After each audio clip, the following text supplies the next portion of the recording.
My name's Michael, and for nearly 3 years, I thought I had life figured out with Alice. She wasn't like anyone I'd ever met. Sharp, quick on her feet, always thinking 10 moves ahead. We first crossed paths at a tech conference in Denver. She was doing PR for some fledgling startup. I was there working on network security. I liked her energy. She liked my calm. We weren't perfect, but we made something that worked. A decent apartment, steady jobs. To everyone else, we were solid. Dinner parties, weekend getaways, wine nights, laughing at memes. It all looked good from the outside. But there were things, little things that never quite sat right. Alice didn't like talking about her past. Any mention of her ex, Jonah, and she'd go quiet. He's ancient history, she told me once, dismissing him with a flick of her hand. Don't waste your time on that loser. I let it go. Maybe I shouldn't have. There were times she drifted, late nights at meetings, coming home smelling like lobby bars and too much perfume. I told myself not to be suspicious, not to be that guy. We even did double dates with friends like Jason and Leah. Power couple right here. Jason would toast and I'd smile, playing the part. Why rock the boat? Then she suggested we take a trip to Portugal. We've been grinding too hard, Michael. Let's get away, just us. It sounded perfect. Sun, wine, time away from the daily noise. I booked our flights that night, hoping it would be the reset we needed. But if I'd known what was coming, I wouldn't have spent a dime. Lisbon felt like a dream when we landed. Cobbled streets, the smell of roasted chestnuts, music spilling out from cafes. Alice lit up, snapping photos, dragging me from one charming alley to another. For a while, I let myself breathe. We rode the old yellow trams, ate grilled sardines by the water, stayed up drinking cheap wine and talking like we used to. Every time she smiled at me from across the table, I thought, maybe I'd been wrong. Maybe this trip really was a fix. But a few days in, the cracks started showing again. We were sitting outside a little cafe near a llama when her phone buzzed. She glanced down, smiled, nodded at me, and quickly replied, "Who's that?" I asked, trying to sound casual, sipping my coffee. "Work," she said, flipping the phone face down. Later, while getting ready for a Foo concert, I caught her texting again, half-dressed in front of the mirror, angling the screen away. "Who are you messaging?" I asked. She let out a laugh, too light, too practiced. "Don't be jealous, Michael. It's boring business talk." But I saw how she kept checking her phone all night, slipping it under the table, barely present. I tried to ignore it. We were on vacation after all. Still, the unease wouldn't let go. That night, lying beside her as she slept, her phone clutched tight like it might float away. I stared at the ceiling. I didn't have answers, but my gut already knew. I just didn't want to admit it. The next morning, she was up and dressed before I even opened my eyes. Brushing her hair in the mirror, voice too cheerful, she said, "I'm going to go check out that art district. You sleep in. You look beat. You sure you don't want company?" I offered, watching her closely. She chuckled, strapping her bag across her shoulder. "You hate art galleries. I'll be quick." She kissed my forehead like I was some tired kid and walked out. As soon as the door clicked shut, I grabbed my phone. Before the trip, we'd set up a location-sharing app. "Safety first," she'd said. I opened it and her location pinged. She wasn't heading to the art district. She was moving toward the waterfront. I hesitated for all of 5 seconds before pulling on my sneakers and heading out. The tram ride felt like it took hours. My jaw clenched with every rattle of the tracks. When I got close, I ducked into a souvenir shop and checked the map again. Her had stopped at a small dockside cafe. I crossed the street carefully, keeping my head down, and there she was, sitting outside, leaning in close to the man with sun-bleached hair and a worn leather jacket, laughing, touching his wrist like it was the most natural thing. I knew him immediately.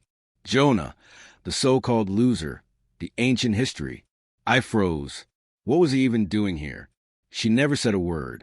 They were too caught up in their conversation to notice me, wrapped up in some memory I didn't share. I thought about walking up, making a scene, but I didn't. I backed into the shadows, pulled out my phone, and took a few pictures from across the street. By the time I got back to the hotel, Alice was already there, lounging on the bed like nothing had happened, scrolling through Instagram. Good art. I asked, my voice even. She smiled. Beautiful stuff. You would have hated it. I smiled back. That was the moment I started planning my way out. That night, I barely slept. Alice curled up beside me like she always did, mumbling in her dreams.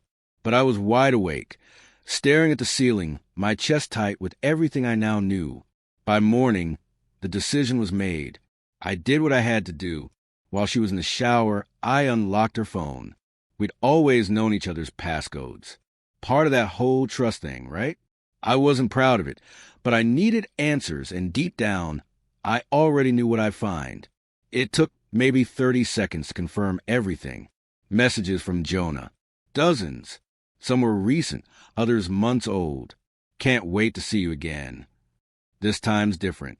I'm booking the restaurant you love. Her replies made my stomach drop. I miss you. Counting the days. Michael's clueless. That was it. She hadn't just run into him by chance. She orchestrated all of it. The trip wasn't for us. It was cover. A way to bring Jonah into Portugal. 2. New country. Same lies. They planned to keep sneaking around while I played the fool. I forwarded the entire conversation to myself. Every message, every timestamp. Then I deleted the chat from her phone, made it look untouched. No reason to let her know I'd caught on. Not yet. When Alice stepped out of the bathroom, wrapped in a towel, she saw me sitting there, phone still in my hand. You good? She asked, smiling. I smiled back, placing her phone on the nightstand. Yeah, just thinking we should do something different today. Something fun. She lit up. Finally, you're loosening up. I smiled again, but inside, I was already gone. While she rambled through breakfast plans, I booked an early flight home, one way, under the table. I called the hotel. 2. Said I had to cut the trip short. Emergency. Family stuff. Everything felt surreal, but my face stayed calm. That night, after she drifted off beside me, I packed in silence. Passport, charger, wallet, just the essentials. Before leaving, I sat at the little desk near the window and scribbled a note. Alice, I know. I saw everything. Enjoy Lisbon. You won't hear from me again, Michael. I folded it and left it on her pillow. Then I walked out. Didn't look back. The flight home was quiet. I stared out the window the entire time, feeling lighter with every mile between me and Lisbon. No texts, no calls. I blocked her before I even boarded. By the time I landed in Chicago, my phone was lighting up. Unknown numbers, random texts, missed calls. I ignored them all. I had a plan. First thing I did was drain our joint accounts. Every cent went into my private one. Then I called a locksmith and changed the locks before I even dropped my bags. Next, I boxed up everything she owned, clothes, shoes, makeup, and left the boxes outside the door. I locked up, sat down, and listened to the silence. 2 days later, she came back. I heard her knock, then the jingle of keys, then louder banging when she realized her key didn't work. Michael, open the door. Her voice cracked. I didn't move, just sat there in the dark, watching through the peephole as she noticed the boxes. She froze, stared at them, hands shaking. Then she pounded harder, yelling my name. I didn't respond. Eventually, she left. The next morning, Jason called. Dude, he said, skipping the small talk. What the hell happened in Portugal? What did Alice tell you? I asked, looking out the window. She's freaking out. He said, you abandoned her after some huge fight. Cried Aaliyah, posting weird stuff online. It's messy. I almost laughed. She forgot to mention she flew halfway around the world to cheat on me. Jason went silent. I sent him the screenshots. The whole thing. A minute later, his reply buzzed in. Jesus Christ. Word got around fast. Leah, Jason, a few others pulled away from Alice. Some reached out to apologize. Others just cut ties without a word. I wasn't angry, just exhausted. But Alice didn't stop. She posted cryptic quotes about betrayal, heartbreak, narcissists. She texted from different numbers, switching between begging and screaming like a broken switch. Then my boss called. "Just a heads up," he said. "Someone sent HR a weird anonymous email about you. Crazy stuff. We're not taking it seriously, but figured you should know." I didn't need to ask who sent it. That was the final straw. I wasn't going to let her burn everything down out of spite. The next morning, I sat across from a lawyer, Daniel. I told him everything, the cheating, the harassment, the fake emails. He listened carefully, then laid out the plan. A cease and desist letter, clean, legal, final. By the end of the day, Alice was served right at her office. A plain envelope dropped on her desk. No room for her to spin it. The letter was clear. Stop contacting me. Stop lying about me. Or face legal consequences. 2 days of silence passed. Then one last message from an unknown number. "You think you're so smart. You're pathetic. I hope you're happy being alone." I blocked the number. That was the end. Friends later told me Alice had a breakdown after getting served. Tried twisting the story again, but no one bought it anymore. The truth had already spoken for itself. People distanced themselves. Her web of lies unraveled on its own. It was never about revenge.